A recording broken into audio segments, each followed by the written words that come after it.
All right. Am I live yet? I'm live. Hello. Hi. Are you able to hear me? I can't hear myself.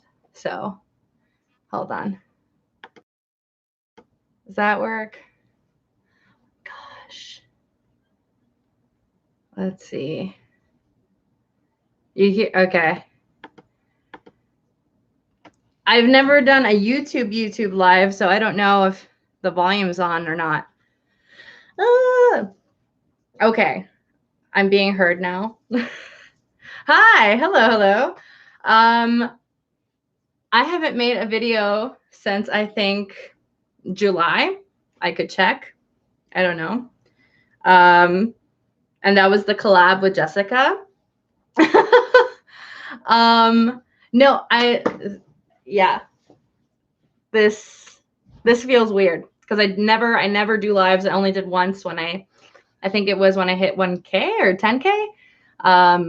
So doing lives feels super, super weird. Yay! But I'm glad that there's people in here. I'm glad to be making myself visible again. There's Bailey on the bed staring out the window.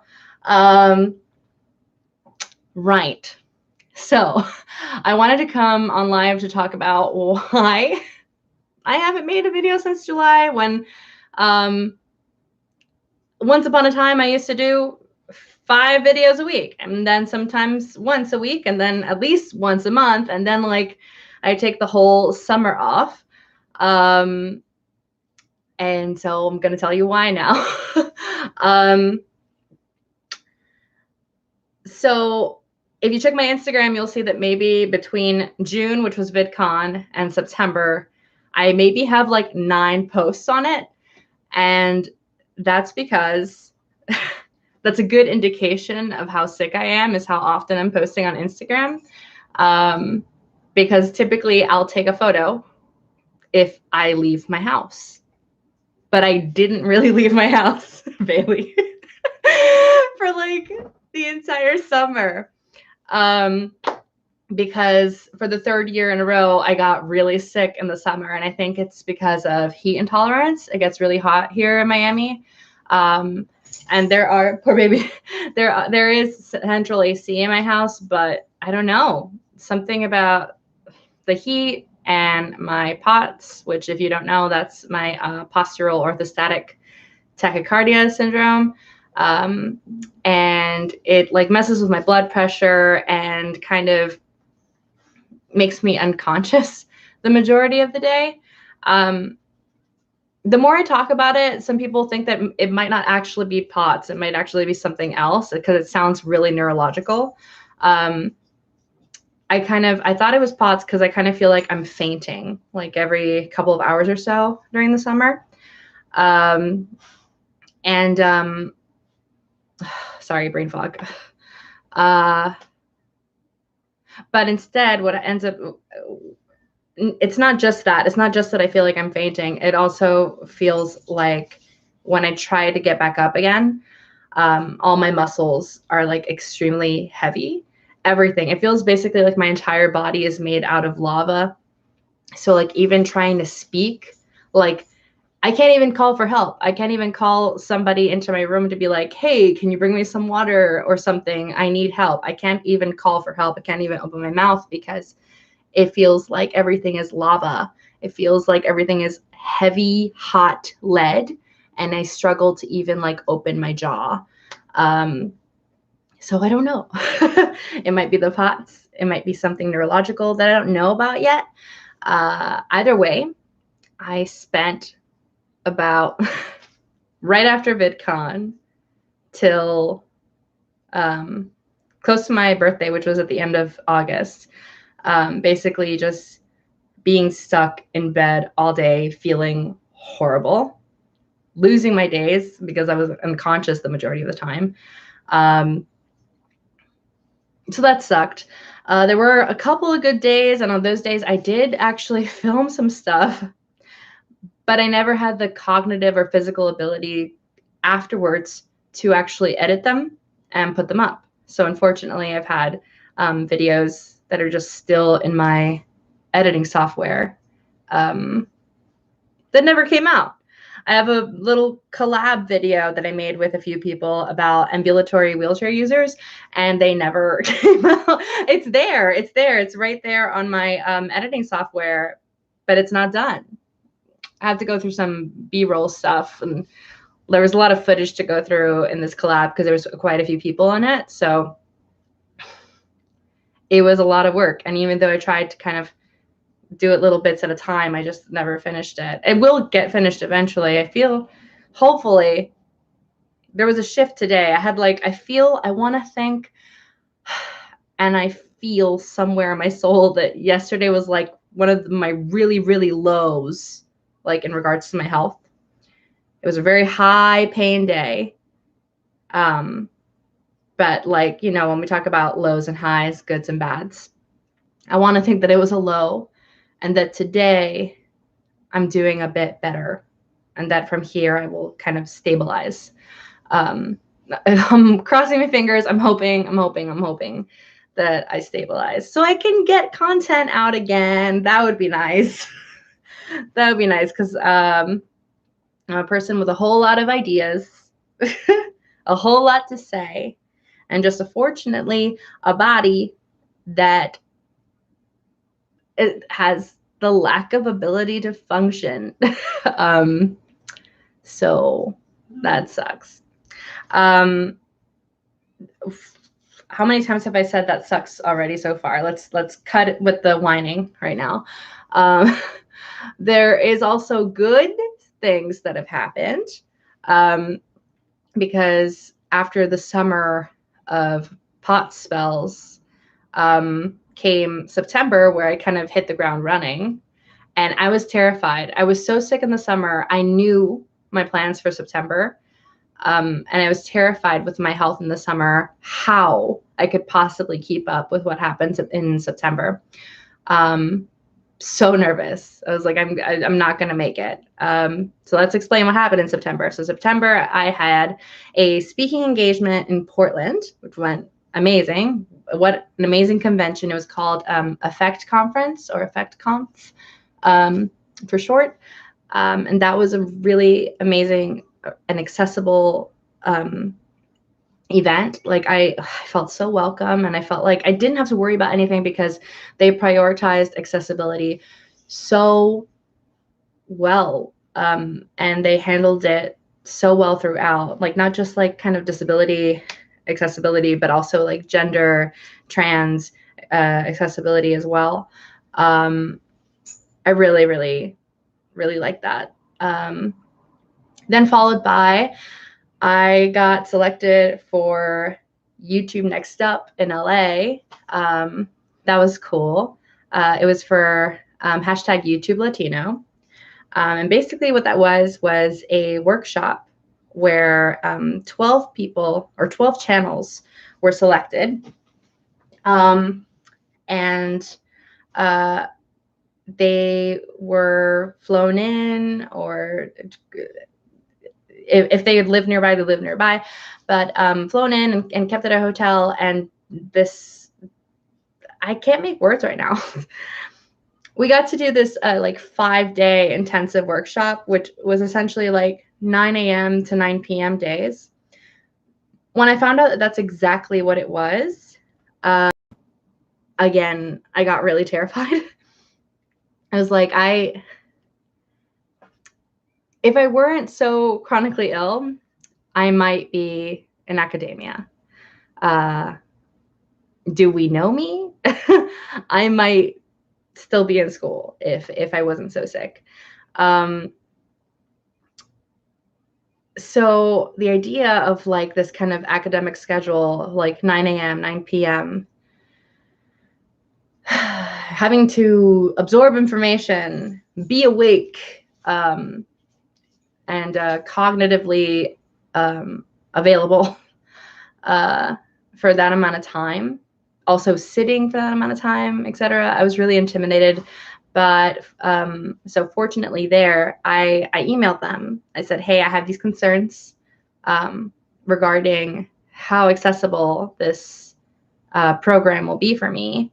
I'm really intimidated. I'm really nervous. So they were so kind about it. They really let me know that they're gonna kind of follow my lead on it, and they want me to feel welcome. They want me to get the most that I can out of their program, and like whatever like possible way for me to be able to flourish in that environment, they want to be able to provide. So I talked to them about like my postural tachycardia problems, and they said, well, we have couches, so we can kind of like do like a DIY bed situation. So I can basically like be in a classroom but still be in bed at the same time. And that was cool. They also bought specifically for me and to keep in the space a bed desk, right? Like the one that I have, so that I could work while laying down. I was like, this is incredible. This is amazing. They were just really, really, really, really great about that. They also kind of reserved a room for me, where if I had a fainting spell, if I needed to rest or take a nap or whatever other symptom I wanted to have in private, that I could just go and do that. And they like reassured me that I didn't have to say anything that I didn't want to say. I didn't have to reveal anything. I could just get up and go to that break room and have some privacy, have a break. And if I missed anything, this was the best part. If I missed anything, that they were recording the classes for me. So that way I could watch it or listen to it later on. So I didn't miss anything, even if my health interrupted my time in the classroom. So it was really great. I really had an amazing time, not just because of that. The accessibility part was like, I always have to highlight the accessibility parts of like everything that I go to. Hi, Bailey. But yeah, it was really amazing to be around other Latino creators and kind of be speaking in Spanglish for a whole week to other people who are in my industry. Like that was really cool. And yay, I got to like practice my Spanish again. I never like get to do that.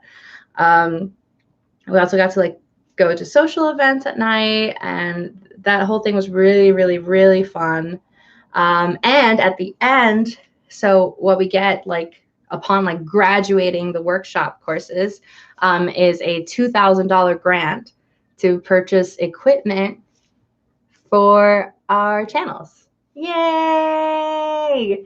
So that's really cool. What that means for you all that watch my channel is hopefully my sound won't be so crap anymore. So because I'm finally gonna get like a decent mic, hopefully. Yay! I'm still thinking about how I'm going to use that money. I'm definitely prioritizing getting a microphone for shooting videos. I'm considering maybe a tablet for drawing stuff, so I can get back into that. Or it's like between a tablet and tablet specifically for drawing and editing things. Or maybe a second laptop to have that for like editing, splitting up like kind of like a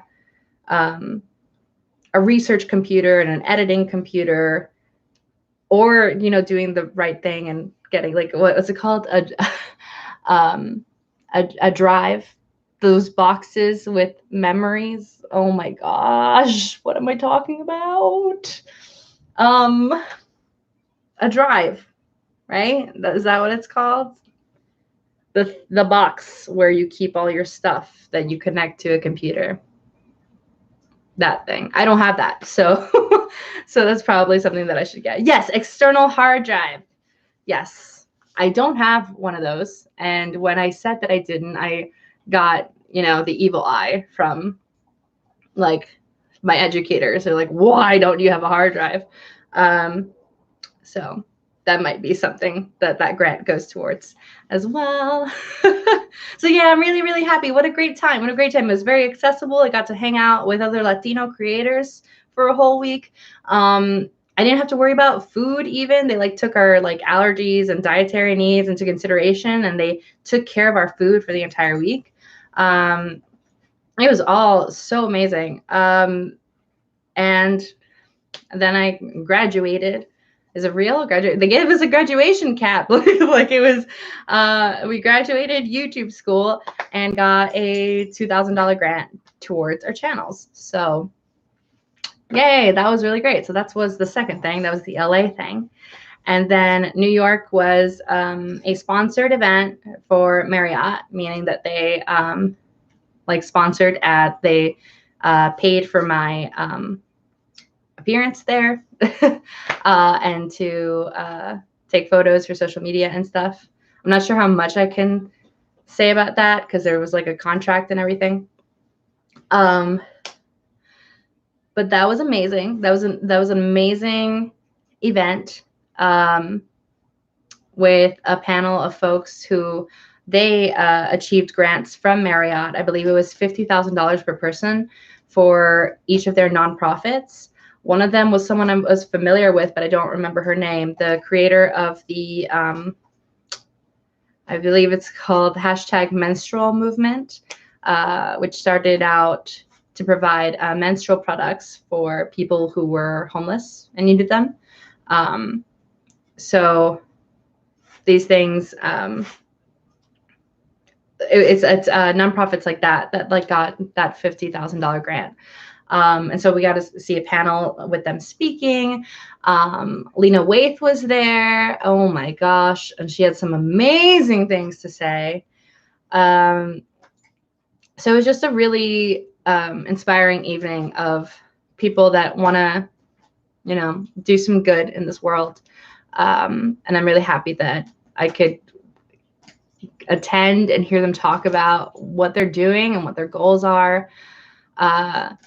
It like restores your faith in humanity when you get to listen to people talk about using their existence for the greater good, using everything they've got towards something that's gonna change lives in a positive way. So yeah, I left there really inspired, and I got to stay in this really beautiful, accessible room.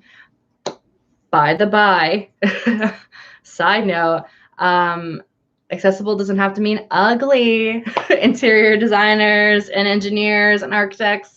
I have to find I posted it on Insta story, but I have to find a home for it that's a little more permanent because I want to show the world.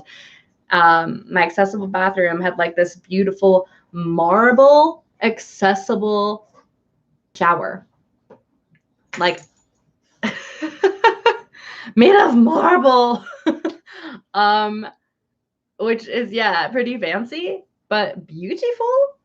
Like, are we gonna deny that a marble shower is beautiful? It's beautiful. So that was that. So basically I was traveling for 3 weeks straight. It was 3 weeks. This was all in September. So 1 weekend in Portland, 1 week in LA, and then literally just one night in New York. I spent 24 hours in New York, maybe a little less. So that was a lot. I came back from New York, and I had a speaking engagement here in Miami. And that was like the last thing that I had to do in September. That was my last calendar event.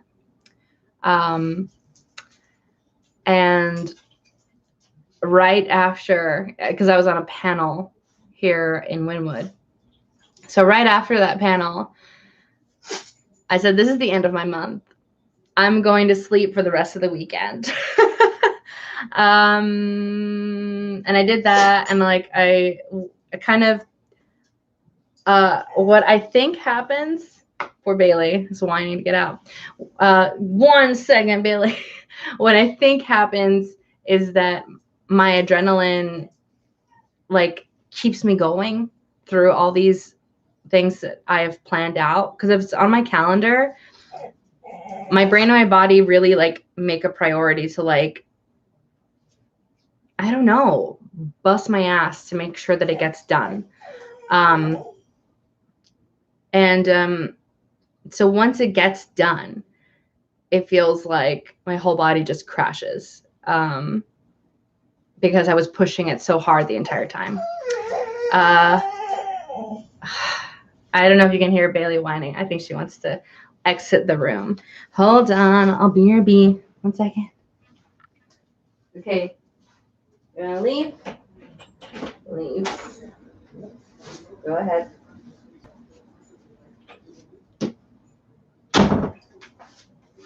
She's gonna ask to come back inside eventually.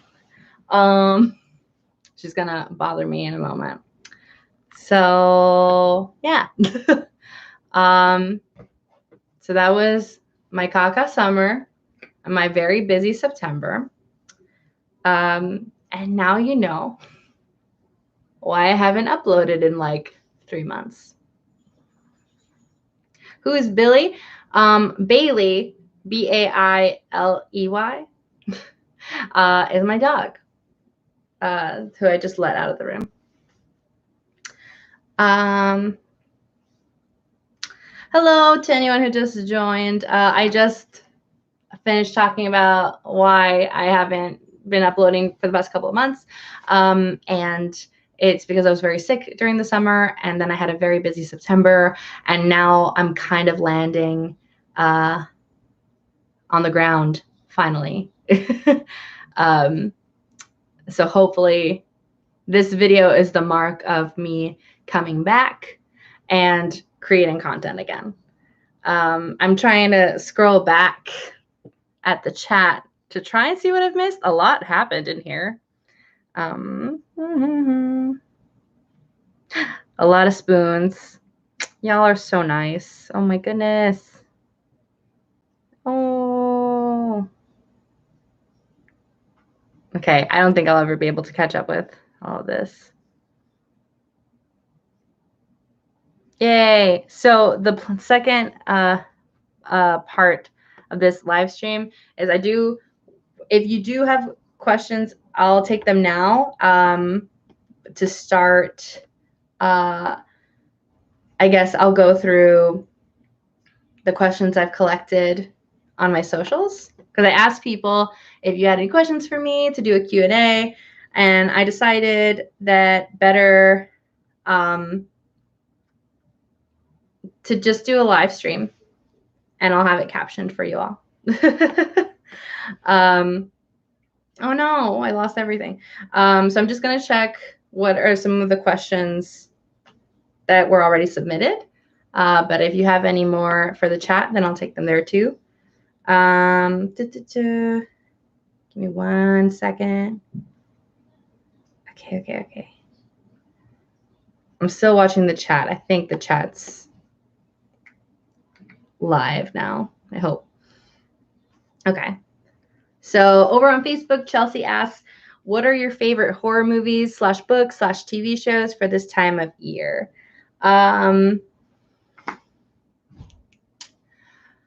I feel like horror is like a favorite, like the whole genre is my favorite movie. But some things that I'll seek out, like on Netflix, I'm like, this is what I want to watch, is probably The Shining, Cabin in the Woods. I like a lot of very cheesy, campy horror stuff, like very like 80s. I do like 80s, but I like a lot of contemporary stuff too. I really want to see Hereditary. I still haven't seen it yet. I feel like that's going to be my Halloween movie. TV shows. I don't know. I love horror TV shows too. I'm a little tired of Walking Dead by now, a little bit. But I used to love Walking Dead. I did watch the Scream series. That was great because I love Scream. Scream is the kind of campy meta horror stuff I like too. I love it. I know that horror is a really problematic genre, but I'm aware of the problems, and I'm not afraid to critique it. But it's just, I don't know. There's something like really fun about it. Ooh, American Horror Story. I think American Horror Story is a drunk mess, but I still watch it.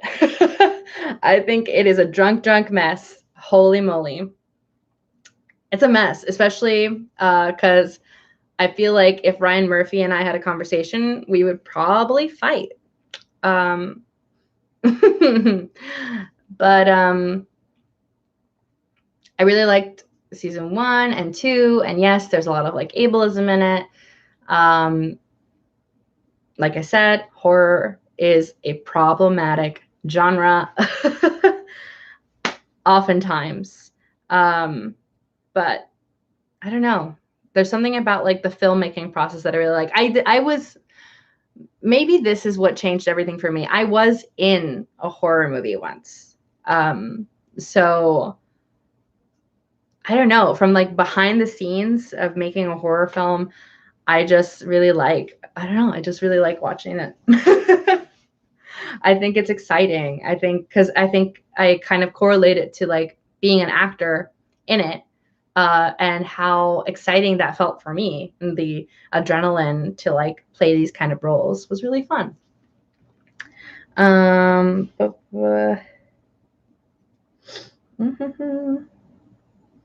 Okay, Michelle on Facebook said, you have been traveling more lately. How have you been managing possible flare-ups on the road? Okay. I'm sorry I'm so itchy on my nose. Now you're going to notice that I scratch my nose so much. I think it's because of dehydration, but my nose is like itchy all the time. Now you're going to notice. Great. So it's been mostly luck, I think. Luck and adrenaline, and also being able to kind of prevent flare-ups and medicate. So I'll explain that. I feel like I do a bit better health-wise when I travel, because it's a limited amount of time, I will allow myself to medicate in a way that I cannot on a daily basis. And what I mean by that is, like, for example, I have chronic migraines. I am able to take over-the-counter Excedrin, which is a pill for migraines, but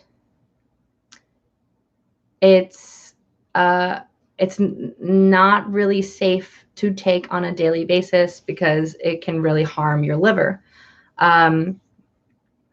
So I don't take it on a daily basis. I have migraines and I just deal with it or sleep or whatever it is until like it gets to a really high pain level. Then I have to take medication for it. But when I'm traveling, I'm a lot faster to take a medication like that. I'm like, I'll do it if I start feeling a migraine start to trickle in to my head. I'm like, oh, it's starting. I take a med right now.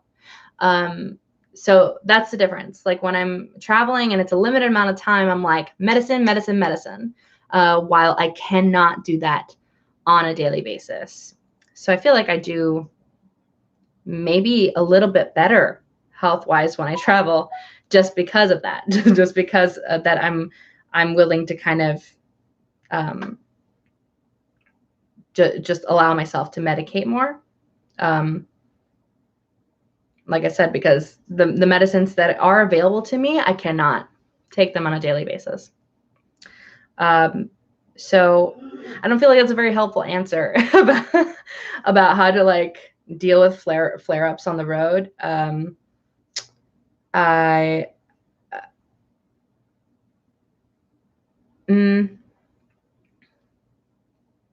yeah, you just fortunately, I'm in situations also where I'm not necessarily in control anywhere. Like I'm not driving any cars when I'm traveling.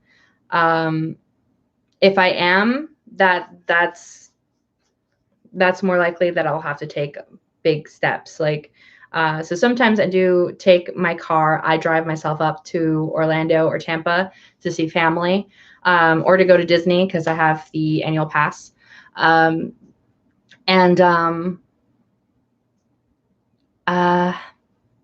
two things happen, which is that a long trip on a highway is easier for me than short trips around my city.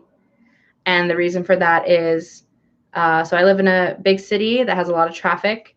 And if I, if I'm driving within the traffic, the car will kind of, start and stop, start and stop. That movement really irritates my back.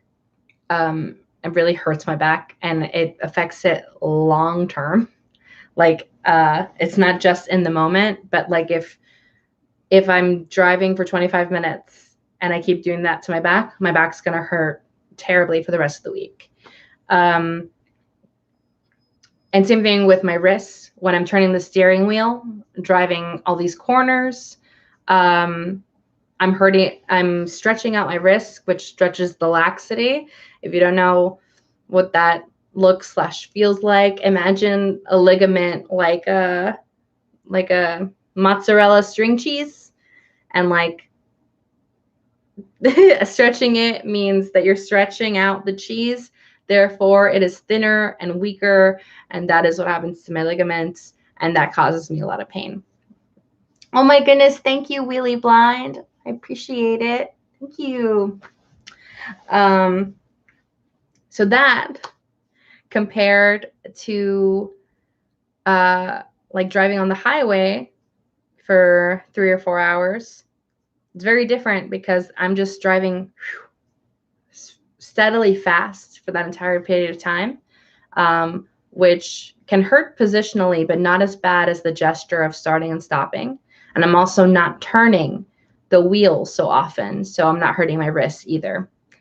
It's really weird, but I've been waiting for an opportunity to say that for a while. That people don't realize that actually I do better with long distance driving than short distance driving. And if I start to feel sickly, I do have to just pull over the car and like rest for a while and then continue. But fortunately, it's not like narcolepsy. It's not like I kind of just snap off and snap on. I can feel it coming on. So if I feel it coming on, I know to pull over and stop the car.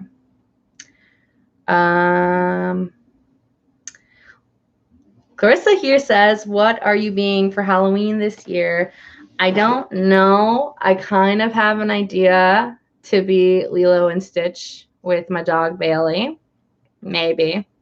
Because I have a Lilo-esque dress. So maybe that's what we'll do. Let's see. Bye, Isla. Have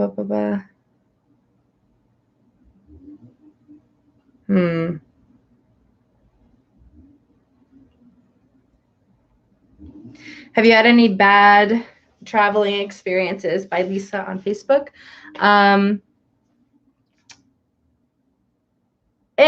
No, again, I think that's just luck, because there's so many horror stories about traveling with a wheelchair. I got my wheelchair broken once, but it wasn't bad. It was just cosmetic. They cracked the arm on my wheelchair, and so they had to they had to send me a replacement for that. Actually, like these have happy endings, but they still were very scary when they happened. Oh my gosh, JT, thank you so much. Okay. At a few airports, specifically at LAX, I'll arrive and they're supposed to bring me my wheelchair to the gate. To like, I don't leave the airplane door until I get my wheelchair. And so what has happened to me there is that somebody will be there with like a transport chair. If you don't know what a transport chair is, it's that, did I say something that wasn't the armrest before? It was the armrest of the wheelchair that was broken. So when I get off the plane at LAX, I think it happened there twice. Someone will be there waiting for me and ask me to get into the transport chair. And then the transport chair, I have zero autonomy. It's just like a chair with wheels on the bottom, and somebody pushes me around on it like a stroller. I really hate that. I hate it. So when they offer me that transport chair, I say no. I'd rather sit on the floor. I don't care. I'm waiting right here for my power chair to get off the plane. And they're like, no. It's gonna come up on the other side. You need to come with us. So what am I supposed to do? I trust them. So I get in this transport chair and they push me outside. So twice what's happened in this situation where they convince me to get in a transport chair and leave the plane. My power chair gets lost. Like they're all on the walkie-talkies and nobody knows where my wheelchair is. Terrifying. So I'll have people pushing me around the airport looking for my wheelchair. So the last time they lost it was my VidCon trip, and it took them almost an hour to locate it, and they brought it to me at the Lost and Found by baggage claim. The second time, the guy was pushing me around. We were looking for it, like where it might be, and we found it abandoned by an elevator. There was nobody with it. It was just sitting by itself next to an elevator. So, like, the good news is that I got my wheelchair back.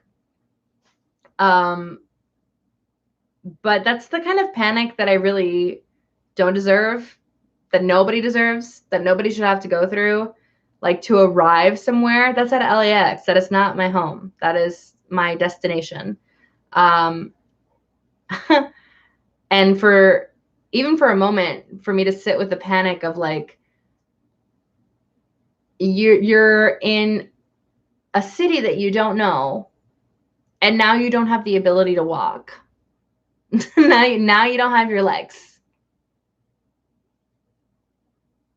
How are you going to get around this city?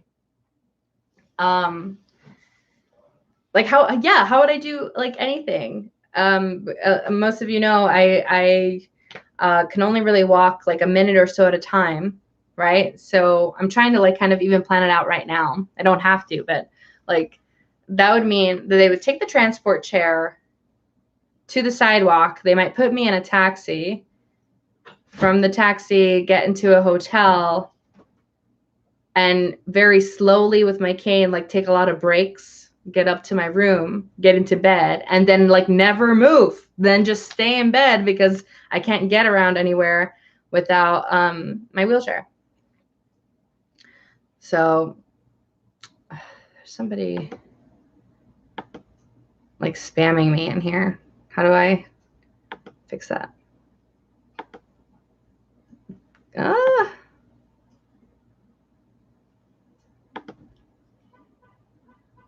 Okay, I don't know. There's somebody like being really crude.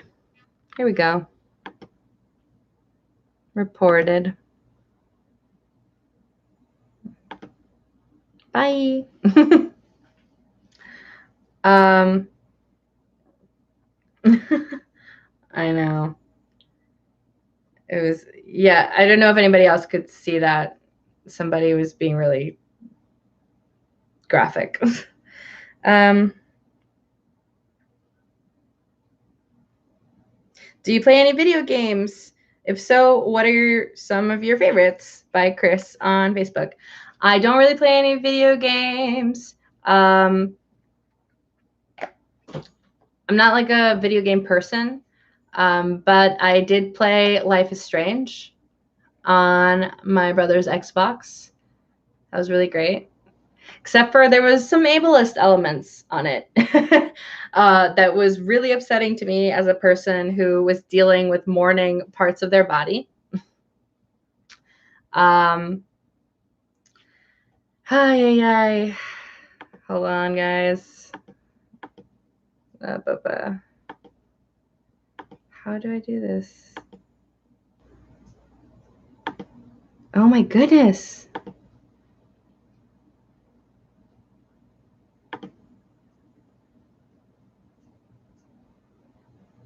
There. I don't know if this person's comments are showing up, but I just hit them. They just use the N-word, and I'm like, I'm done with it. Yeah, it was like kind of only showing up for me. It was weird.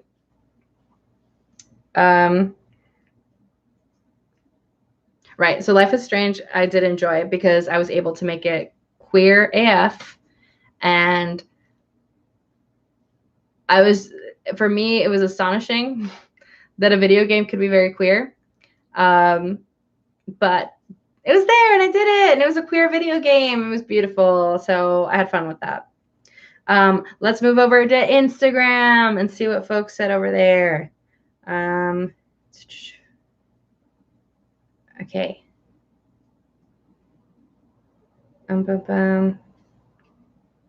Oh.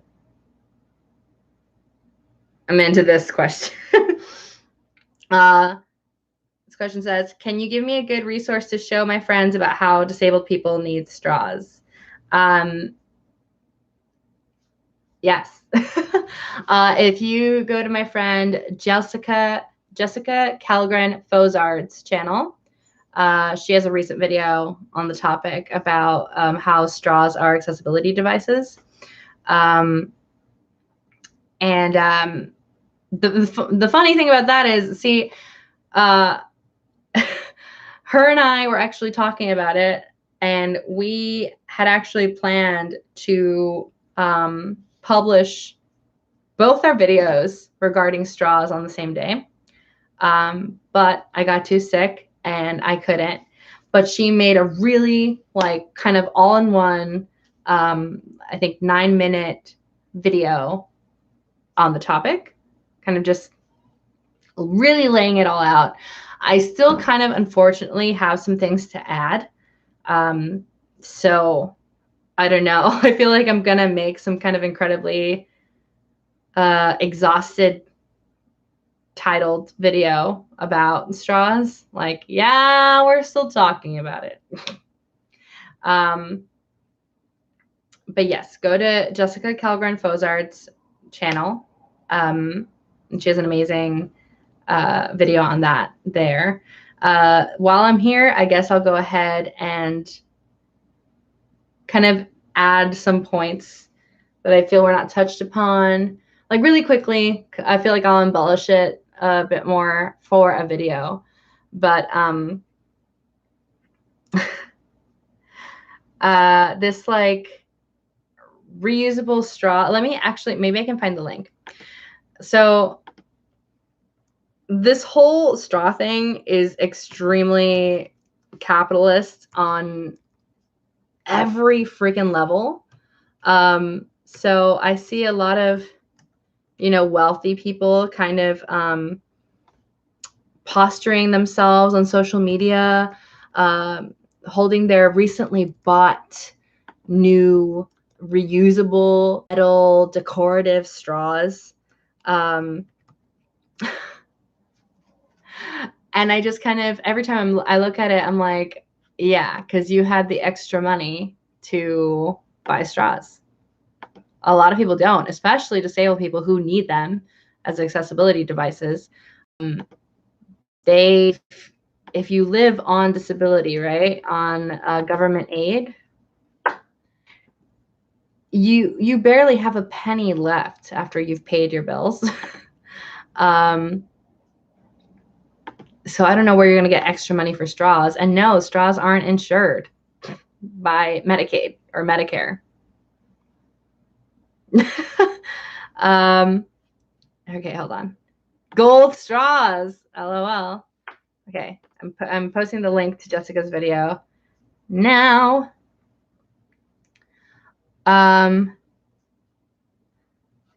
Yeah, so it's kind of interesting to see who are the people kind of parading their straws around, which most of them are very wealthy folks who didn't need them, just kind of want to be decorative and be able to be like hashtag save the turtles, which that is kind of the most, it's not the most, but it's one of the annoying parts of it, because reusable straws are not hashtag saving the turtles.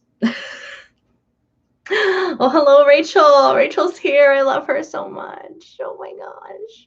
I love her. Okay. We're talking about plastic straws and reusable straws. My final point on that was like, Rachel and I talked about this so much, and just were angry about it.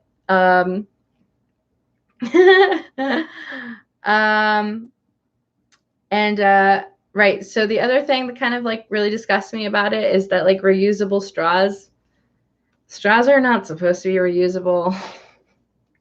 They're supposed to be disposable because you're using them to ingest things into your body. And if you, even as an abled person, like accidentally don't clean your straw properly, you are ingesting things into your body that can make you sick. It's just not a good idea all around. Like find other ways. I think somebody told me that hemp was actually the closest thing to plastic that straws could be made out of. And you can also recycle hemp. No one's talking about that. We can have one-time use hemp straws that imitate plastic in almost every way, still help the environment, and not be blocking access for disabled people. Wow. So complicated, that one. That was so hard to fix. Jesus.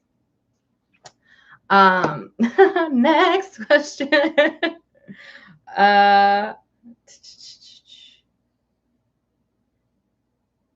Kale Punks on Instagram said, do you wish you'd have been diagnosed earlier?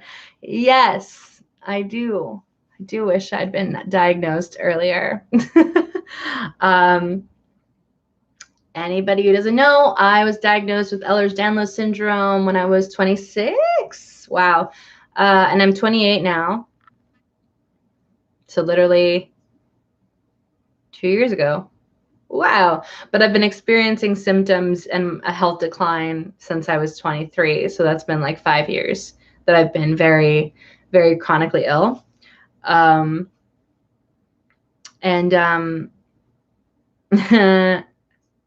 Yeah. I mean,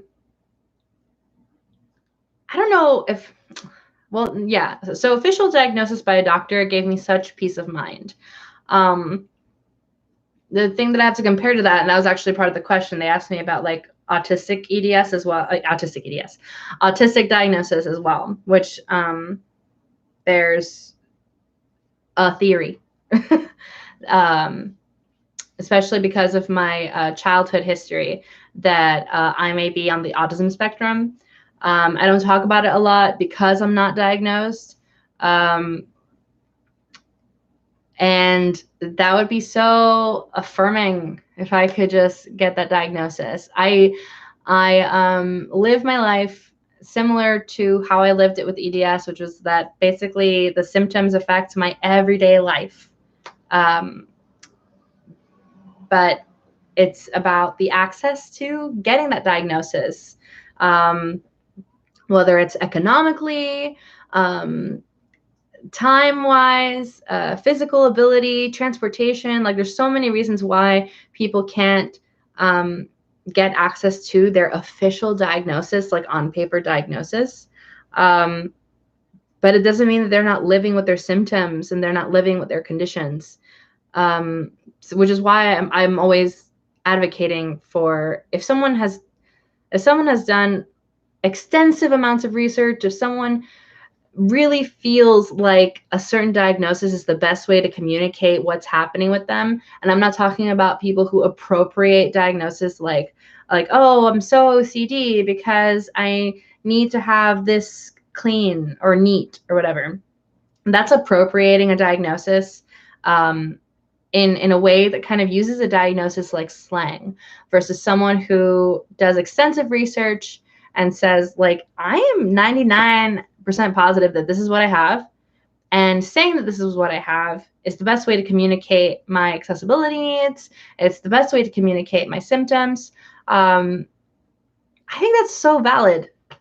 I think that it's very brave for people to be able to do that. Like I said, I'm one of those people that I live in pretty much like absolutely sure, positive that I'm on the autism spectrum, but I don't feel brave enough to actually take on that ID without an official diagnosis. And like I just said, like I should be able to. I personally don't feel right doing that yet. So we'll see. We'll see where things go in the future. But yeah. So those are two different things, the EDS and neurodivergence. That's what, but that's something that I do feel I'm able to say. I'm able to say that I'm neurodivergent, because I am, on even the account of like mental illness, right? Which I do have mental illnesses. And I just often hope that like identifying as neurodivergent kind of gives that nice umbrella to the fact that I could be on the autism spectrum as well.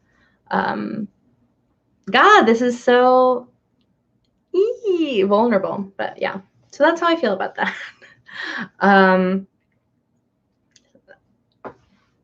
Yeah. So the reason why I wish that I was diagnosed with EDS earlier, though, is because I feel like it would have affected some decision making, and it would have affected how I advocated for myself in certain spaces. One memory that sticks out for me all the time is like being in acting class in college. And we would have to do all these really physically like extenuating things. I remember like the first month of college, we had to crawl on the stage like a bug. That was so difficult. It was so difficult on my body. But, without a diagnosis, like I didn't feel like I had the right even to be like, this hurts too much, because the teacher would just be like, well, no, push yourself harder. And I kept going on into like a couple years into college where I remember there was some kind of like freeze frame or something that we had to do. And it required us to stand for a really long time. And so I vocalized that I was in pain. I said, it's really hurting me to stand up for this long. And my teacher said to me, why does it hurt? It doesn't hurt anybody else. And I said, I don't know. I think because my knees are crooked, like I was born kind of bow-legged, and maybe that's why. And she just looks me up and down. She goes, your knees look fine to me, and just kind of leaves it at that. So I don't know. I feel like if I had a diagnosis, if I had known what was going on, I could have advocated for myself so much better, especially in settings like that. To say, no, this isn't in my head, and I'm not making this up as an excuse. This is a real condition, and the more that I push myself, the worse it's gonna get. So I really need to take care of my body and take care of my needs and listen to my pain instead of pushing myself like everybody wanted me to and wants me to this day, even though I have my diagnosis now. Oh my goodness. Fluffy Soda on Instagram says, do you ever just cry, like big old cry?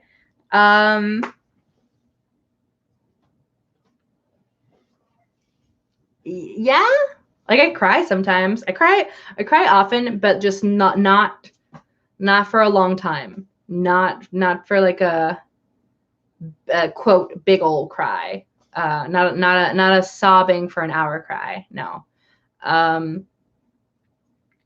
That's actually like really an interesting topic, because like I feel like after my dad died, like I kind of really put like a stopper on my ability to get my heart broken. There's like a filter or a wall. I don't know. And like even when people who I care so much about, they've passed away recently, and it's weird. Like I'll cry for like a good 60 seconds, just let myself like bam, bam, bam, cry it out hard for like 60 seconds, and then like turn it off and tell myself that I have to keep going. Like I'm on a battlefield. I don't really give myself time to mourn, really. I think that also comes from the fact that like I don't really have time to mourn parts of my body adequately either, especially because it's not linear. Like I had a really intense fear of like losing function of my hands a couple of years ago, because I was going through a period where my hands were kind of really losing function, and it was really messing me up. I cried about it. I wrote a poem about it. But then like function kind of returned. It's still not great. My hands are not great, but some function did return to my hands. And so I didn't feel like I lost them. So I kind of felt like I mourned something that didn't really die. And that's kind of how my body as a whole feels too. Like things get taken away without me knowing. When I first started using a wheelchair full time was after my surgery in 2016? No, 15. I don't remember anymore. But I had the surgery on my legs to try and like fix my bones so that I could walk again, because I still didn't know what I had. And that required me to use a wheelchair full time. But because of the damage that surgery caused me, I couldn't walk at all. Not ambulatory wheelchair user. I could not walk at all for 6 months. And that was 3 months past the normal recovery time. I was supposed to recover and be walking in 3 months, and 6 months came. And so I had to kind of start mentally adjusting to like, maybe this is my permanent. Maybe I'm just not going to walk again. I won't be able to touch my foot on the ground without it feeling like lava.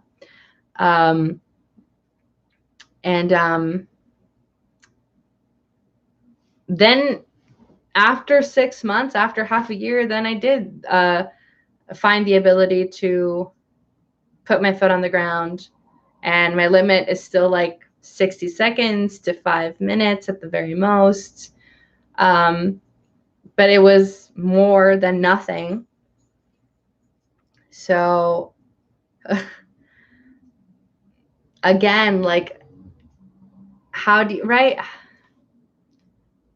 And my brain was in this state of like, this could be gone forever. And then I get a little bit of it back. So what exactly is the emotion that you're supposed to have besides gratitude? That's essentially where I usually fall. I fall on gratitude. But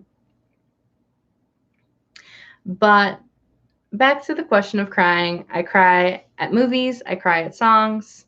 I'm a color code blue, so I cry about like a lot of things, just for like short periods of time though. I'm going to check on the door really quick because I think my dog wants to get back in. Hold on. Bailey, do you want to come in? Come. Now you don't? Come in.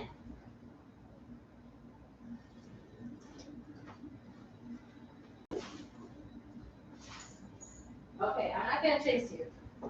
Come in or you don't. Okay, come in. Come in. Stop playing around. Come. Come on. Come. Oh my gosh. Okay, bye. She's gonna bop that thing open. What is the color code thing? Now now it comes in. I told you. I told you she was just gonna come in. Hold on. Okay. Can we talk about the color code? Oh my goodness. Okay.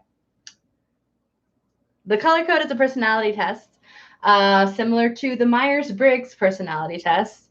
Oh, thanks. Mama, you have an eye booger. Oh, okay. And you can, I think if you Google color code personality quiz, you can take it. And I don't know if the results are, should I talk about the results? They're kind of spoilery. It might affect the way you take the test, huh? If I talk about it. I might do it anyway. Come here, baby. Oh, okay. Hi. Okay. No spoilers. Okay, I won't talk about it. What you got to know is at the end of this quiz, again, it's color code personality quiz, you get a primary color, which is essentially, hey, don't leave people alone. You got a scary bark. Stop it. Stop it. She thinks she's going to protect me. Her growl is scary. Hey. Stop it. Stop it. Hey, excuse me. Hello. Stop. Bailey. Hello.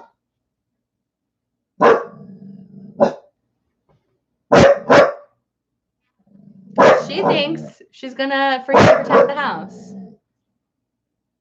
She's a baby. Stop. Stop it.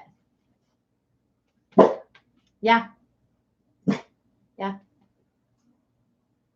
Sorry.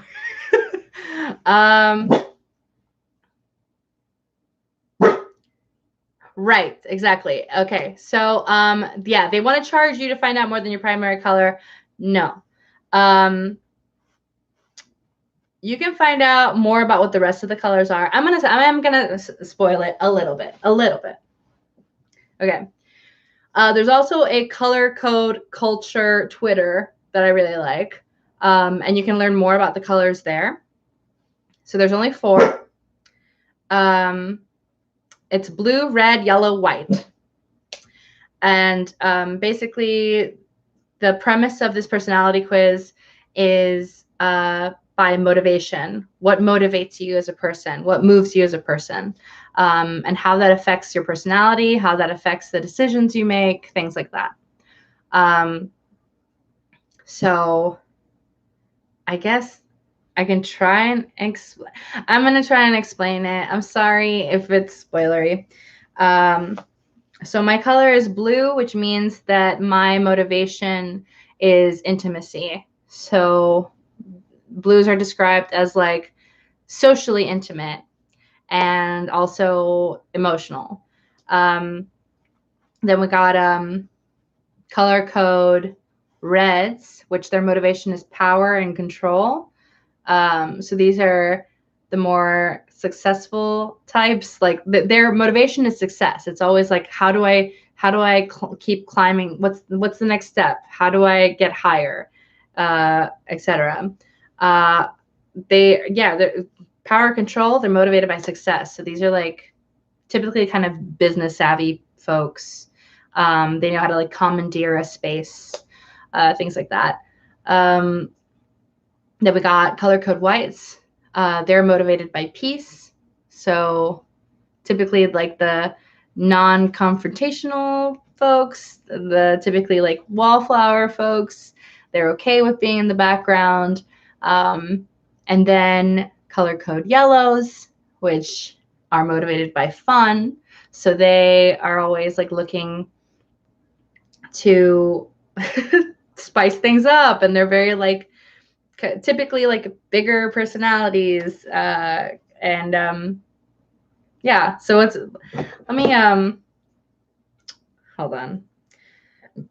I'm inspired now to like look up my favorite color code scenario. So what I wanted to say before was like, do not pay to find out your secondary color.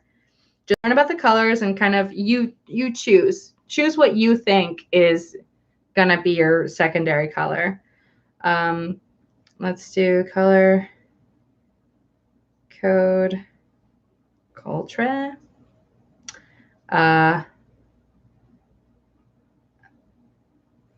I think I liked colors at brunch. Right. The colors at brunch. Yellow, they say, just ordered more mimosas. We're day drinking now. Red says, who wants to play truth or dare? Blue says, this is just so wonderful. I love you all so much. I want to cry. The white remains silent so as to not encourage the yellow or the red. Followed by my other favorite, color code at the party. So the colors at a party, yellow, embarrassing themselves to get a laugh, very drunk. Red, keeps commandeering the conversation, disappears when bored. Blue, having a deep conversation with someone they just met, may cry. White, made the playlist, has a cat in their lap.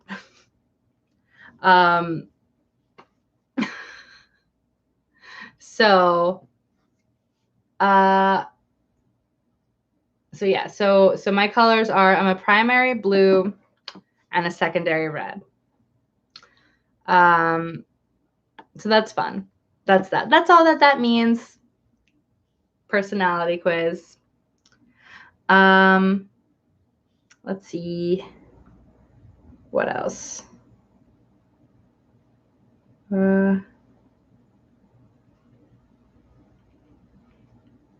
Okay. Ooh, actually, Aurelia on Instagram says, if you deal with imposter syndrome, what kind of grounding, self-reassuring steps do you take? I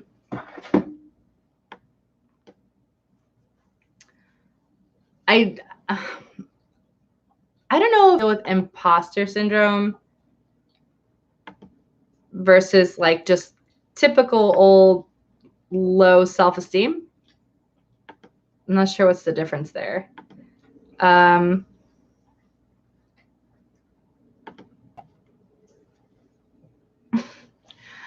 What tends to happen is like I have been really overwhelmed and really grateful, but really overwhelmed with a lot of opportunities recently. And in like networking environments as well, people will ask me, one of the first questions that I get asked is like, what is my follower count on my social medias and on my YouTube? And I just can't help but like compare myself to other people. And so I always kind of like humble down and like hide in front of them, like hide, kind of like I kind of like get awkward turtle and like say my numbers really shyly and kind of justify it. I'm like, I know it's small, but da da da. So I'm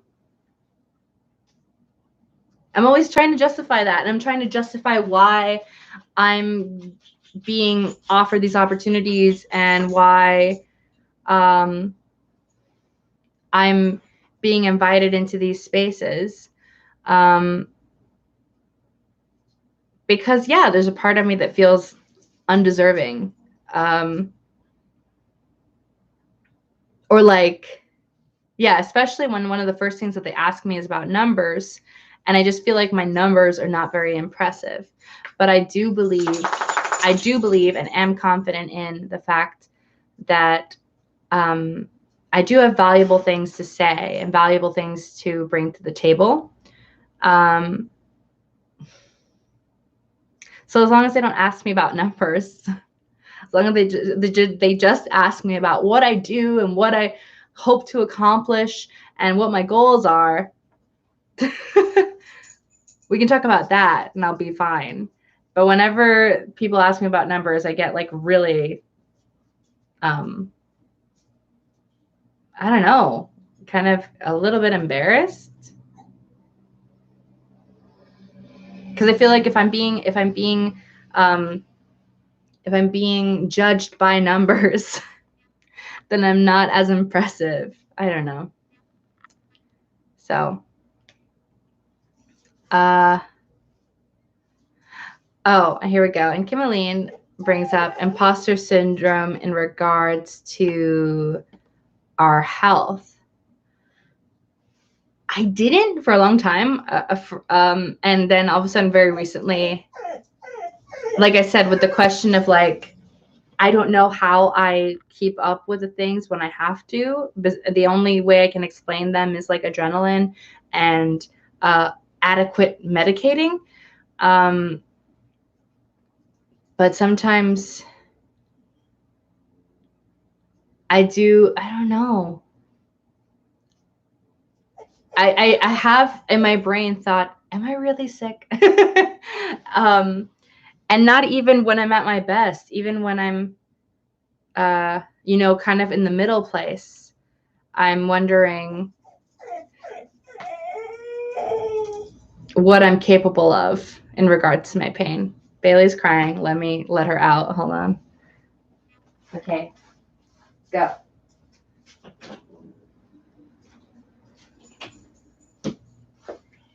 Okay. So what do I mean by that? I don't know, like yesterday I had a really high pain level day. I stayed in bed for the most part. And there is some relief, a little bit of relief that comes with lying down. And in that moment of relief, if I don't move, I ask myself, wait a minute, am I okay? Am I not in pain anymore? And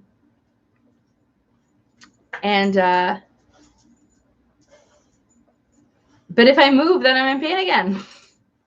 So there's my answer. I am in pain, and I can't really move because of the amount of pain that I'm in. Bailey, she is pulling on my pants. Excuse me. Why? Oh.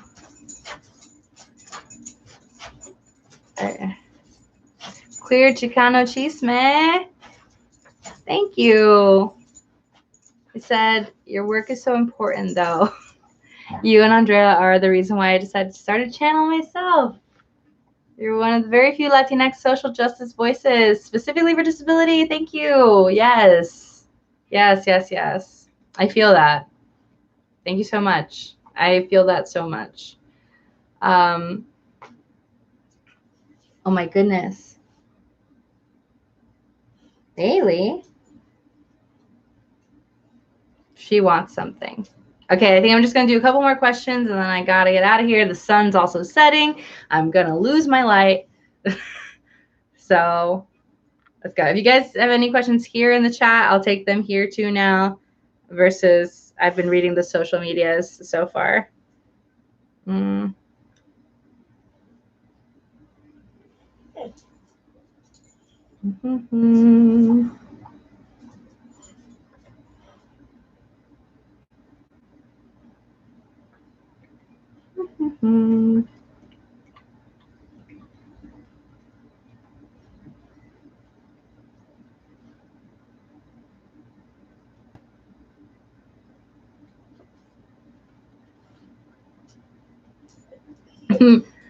Elizabeth M. on Twitter says, if you had to pick one Disney character, Pixar character is valid as well, to be your roommate, who would you choose?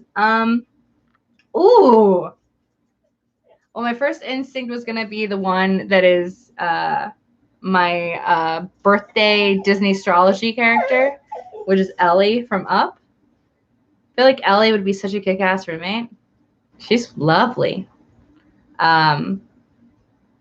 Also, I kind of have a little bit of crush on adult Ellie, obviously, not the child. Bailey! Mwah, mwah, mwah. Excuse me, young lady. Excuse me. No nipping. Yes, probably Ellie from Up. I'm not gonna think on that too hard.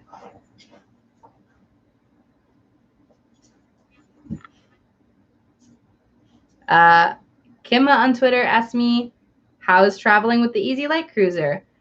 It's amazing. What do I have planned next? Ooh, I don't know. I have, I'm possibly getting a manager soon to like handle my email inbox because I've been so crap at it. And I definitely need help.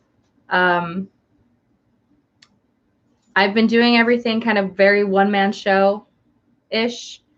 In regards to my YouTube channel, obviously everything's all me. Pre-production, production, post-production. Everything is me.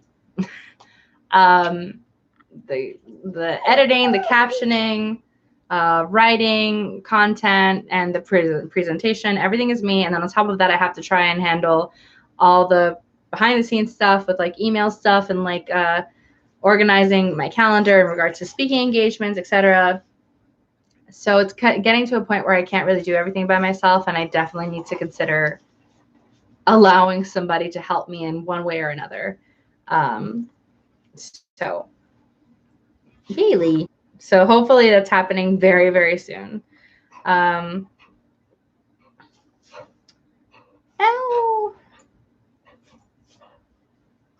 Ow. Bailey. I'd go. Yes, Elizabeth M says I'd go with Baymax as a roommate. Duh. Why didn't I think about that? Excuse me, young lady. Excuse me. Excuse me. Excuse me. No. No. Oh my goodness. Oh, yay! Some help with captioning. Yes, please at me on Twitter if you can. I would love some help with captions. That would be amazing. Oh my goodness. She wants to play. And the sun is setting, so I should probably be getting going soon. All right. Ay, excuse me. Let go of my hands. One more question I think I can take. Then I gotta go.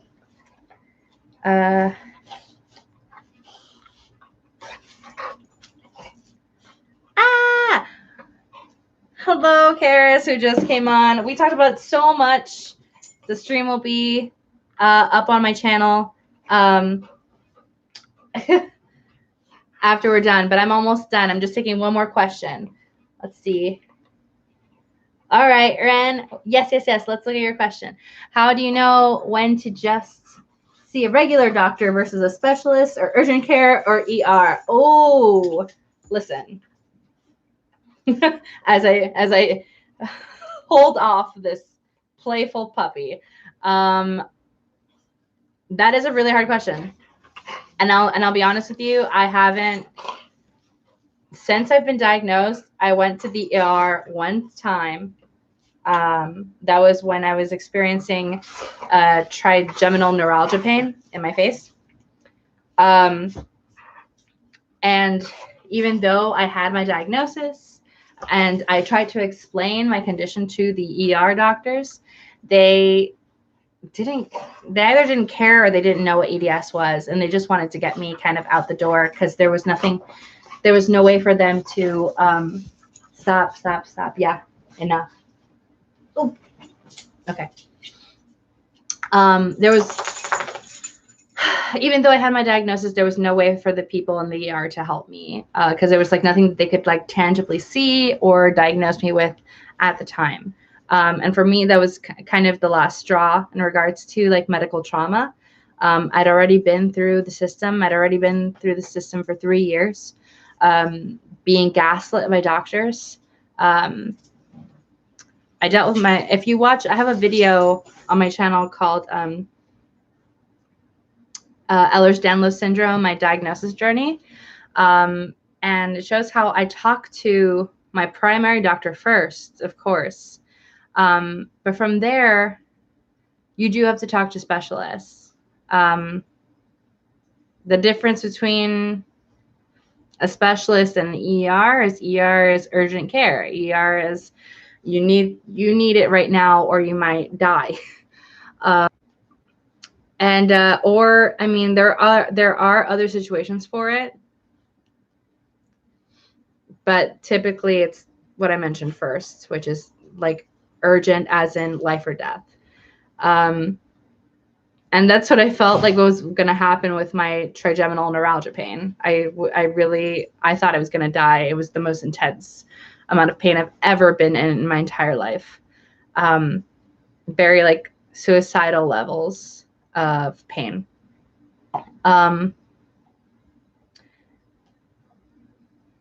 In my experience, the primary doctor is the person that you have to typically get a referral to talk to a specialist. Typically, you tell your primary doctor what it is that's going on, and they will tell you, okay, then you should see this specialist. That's typically the way that goes. It depends on your insurance. Or if you're paying out of pocket, that's probably a lot harder. But it depends on your insurance, how that goes, because for some insurances, you don't need a referral at all. You can just look up a specialist yourself and go straight to them, set an appointment straight with them. You don't have to get a referral or check with your primary at all. You just go to them. So that might be an option. I would check that out. I've been helping a lot of my friends who very likely have EDS try and get their diagnosis, and it is really, really tricky depending on what insurance you have.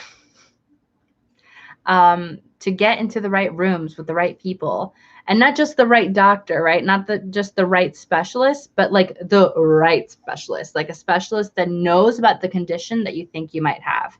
And unfortunately, the onus falls on the patient. The onus falls on us to do all that work, to do that research, to figure out what we have. We have to be our own doctors, our own scientists, and try to figure things out ourselves, because no one's going to have our own back like we do. And that's been my experience, not just with myself, but with the people that are around me.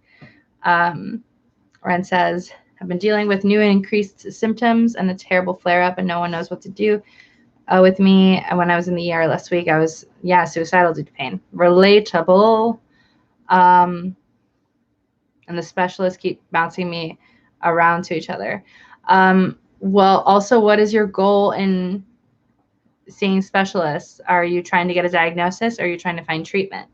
Again, for either, it might take, unfortunately, your own labor, your own research, and for you to basically demand those things from your doctors. Be like, I did my research. This is the treatment I want, or this is the diagnosis I think I have. And then hopefully get whatever tests or whatever medications and treatments that you feel that you need. If you think that you have something, do all the research you can, write down all your matching symptoms. If it's a genetic thing, the helpful thing for me was always to keep a log of it, keep a journal of your symptoms on a daily basis, and also try and figure out if it's in your family history. Figure out your family's symptoms as well, and see if there's any matching there.